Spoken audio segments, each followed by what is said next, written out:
नमस्कार मित्रांनो. आजचा अनुभव असा आहे, की बऱ्याच लोकांना असं वाटतं, की त्यांना मायग्रेन झालेला आहे. मी तुम्हाला सांगतो, की सगळ्या प्रकारच्या डोकेदुखी मायग्रेन नसतात.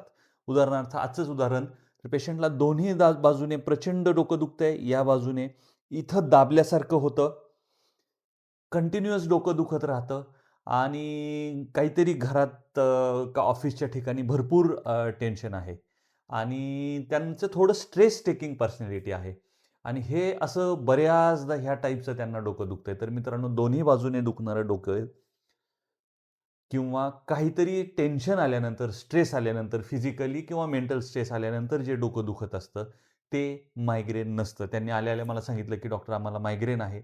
पण नाही मित्रांनो, ते मायग्रेन नाही. त्याला टेन्शन टाइप ऑफ हेडेक म्हणतात. मायग्रेन युजुअली एका बाजूला असतं. लाईटचा त्रास होतो. एक 4-5 तासापासून ते एक 2-3 दिवसापर्यंत त्याचं हेडेक राहू शकतं. असं कंटिन्युअस दिवसेंदिवस मायग्रेनचं हेडेक युजुअली नसतं. 2 हेडेकच्या मध्ये गॅप असतो. तर तुम्हाला जर असं वाटत असेल, की तुम्हाला मायग्रेन आहे, तर इंटरनॅशनल सोसायटी ऑफ हेडेक सोसायटीचे जे काही क्रायटेरियाज आहेत, त्या क्रायटेरियामध्ये जर ते बसलं तरच ते मायग्रेन असतं. अन्यथा ते मायग्रेन नसतं. त्यामुळे उगीच स्वतःच्या स्वतः मायग्रेनसाठीच्या गोळ्या तज्ञ डॉक्टरांच्या सल्ल्याशिवाय घेऊ नका.